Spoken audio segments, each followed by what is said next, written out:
자, 네 번째 수업 시작하도록 하겠습니다. 자, 첫 번째 글자는 두 손이라고 하는 글자와 왕관, 여기서 모양자입니다. 의 합자로 이루어져 있는데요. 여기를 보시면은 왕관이 있고 그 왕관을 쓰기 위해서 손으로 들고 있는 두 개의 손이 보이실 겁니다. 그래서 왕관을 받들어 쓰는 모습이라는 뜻인데 여기서는 첫 번째로 구비해 두다라는 뜻이 있습니다. 그리고 두 번째로는 말씀이라는 뜻도 있습니다. 그래가지고 왕관을 받들어 쓰는 모습과 말씀 구비해 두다라는 뜻이 1대1로 대칭하진 않지만 그냥 외우시면 됩니다. 자, 다음에는 집, 여기서 모양자입니다. 그리고 밭, 모양자의 합자로 이루어져 있는데요. 오른쪽에 있는 그림을 보면 알 수 있듯이 원래 이 점 3개가요. 이렇게 생겨가지고 집의 모양이었어요.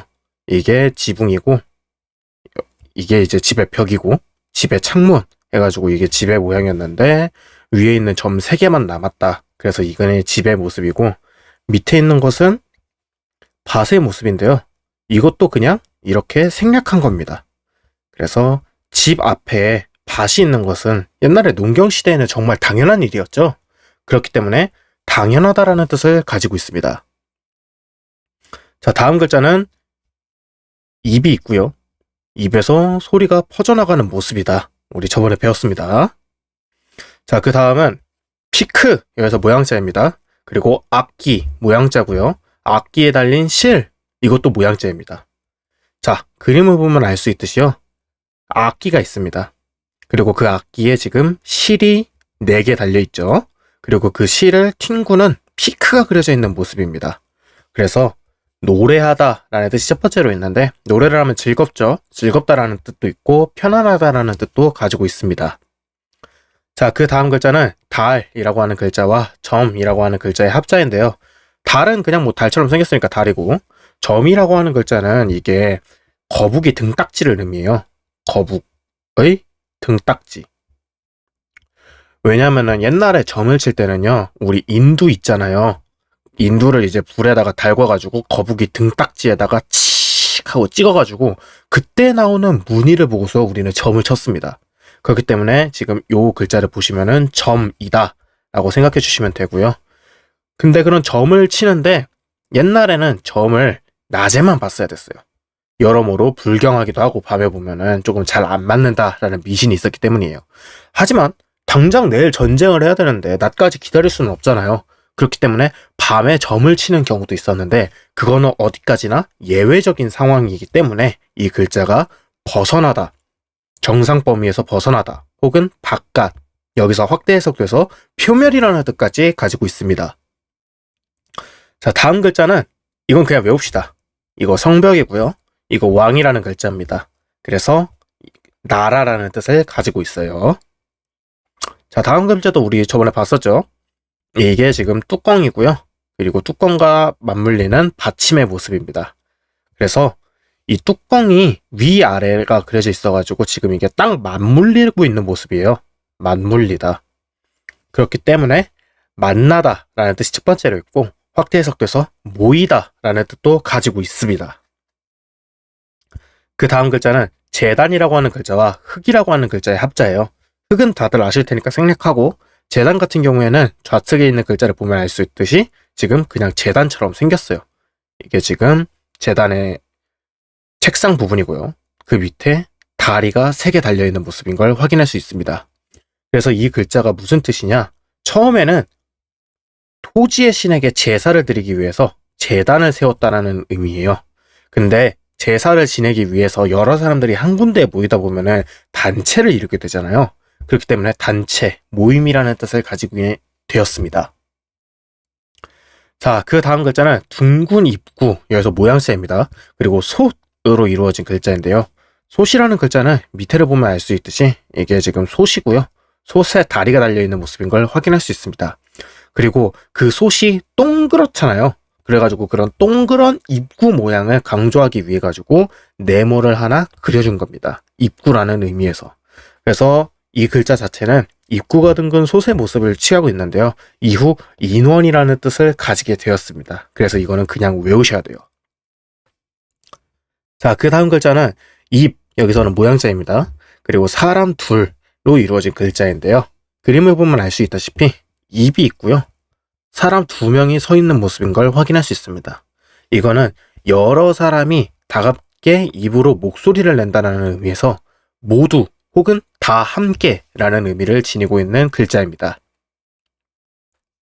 그리고 다음 글자는 언덕이라고 하는 글자와 아까 전에 배웠던 글자의 합자인데요. 우선 언덕부터 볼게요.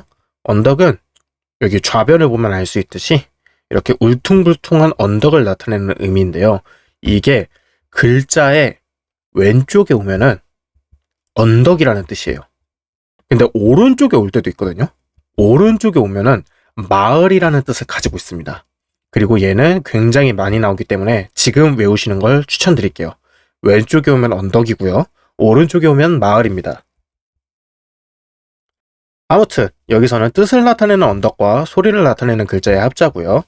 뜻은 언덕의 높이차, 층계라는 뜻이 있고 언덕이 위, 아래로 나뉘어져 있기 때문에 차례라는 뜻도 가지고 있습니다. 다음 글자는 몽둥이와 손이라는 글자와 절벽, 여기서 모양새입니다. 로 이루어진 글자인데요. 우리 이게 손이라는 거 저번 시간에 배웠어요. 이거는 손입니다. 못 외우셨으면 지금 외우도록 합시다. 그래서 글자를 보면 알 수 있듯이 삼지창처럼 생긴 손이 어떠한 도구를 들고 있는 모습인 것을 확인할 수 있습니다. 그래서 이거는 몽둥이라고 해석될 때도 있고 창이라고 해석될 때도 있고 많은데 결국에는 도구를 들고 있는 손이라는 건 변함이 없어요. 그리고 그 옆에는 절벽 모양의 그림이 그려져 있습니다. 그래서 이게 어떤 뜻이냐? 도구를 들고서 절벽을 계단 모양으로 깎고 있다라는 뜻이에요. 그렇기 때문에 첫 번째로는 절단하다 라는 뜻이 있고요. 두 번째로는 계단 모양에서 따와가지고 높이차, 즉 층계를 의미하기도 합니다. 자, 다음 글자는 돈이라고 하는 글자와 그물이라고 하는 글자의 합자인데요. 선생님, 우리 이거 저번에 방금 전에 솥이라고 배웠잖아요. 근데 왜 여기서는 돈이라는 뜻을 갖고 있나요? 하면은 이 글자가요.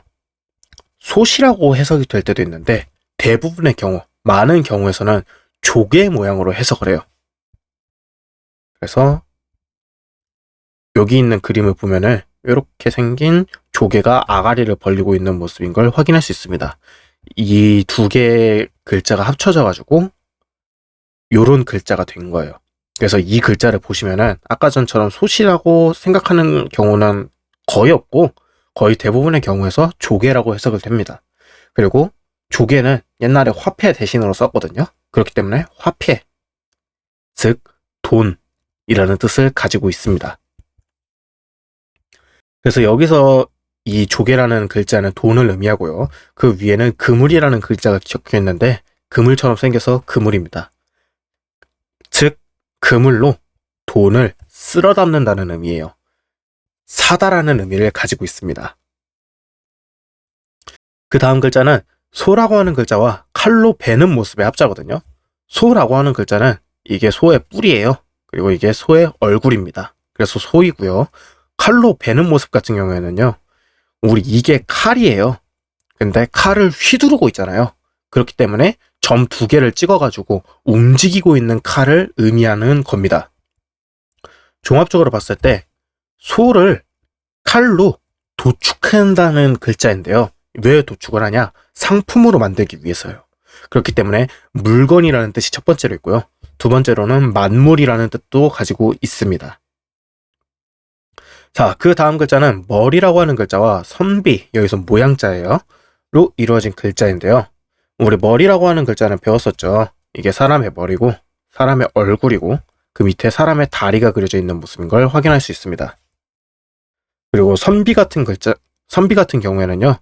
왼쪽에 있는 글자를 보면 알 수 있듯이 절벽이 있고 그 절벽 위에 사람이 서 있어요. 그리고 점 3개가 찍혀져 있는데요. 이 점 3개 같은 경우에는 아름답다를 의미해요. 아름답다. 그래서 절벽 위에 서 있는 아름다운 사람, 선비라는 뜻을 가지고 있습니다.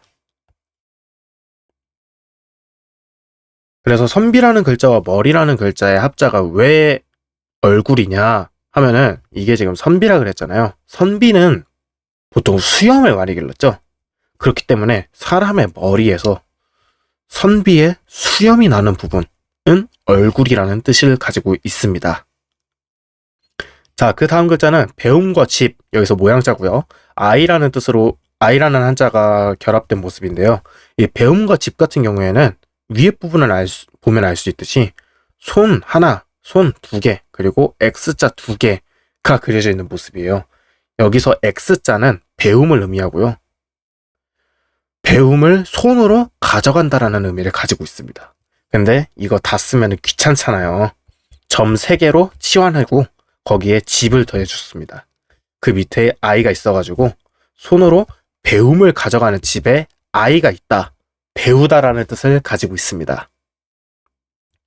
자, 다음 글자는 어금니라고 하는 글자와 마을이라고 하는 글자의 합자인데요. 이 어금니라고 하는 글자는요. 윗니가 있고요.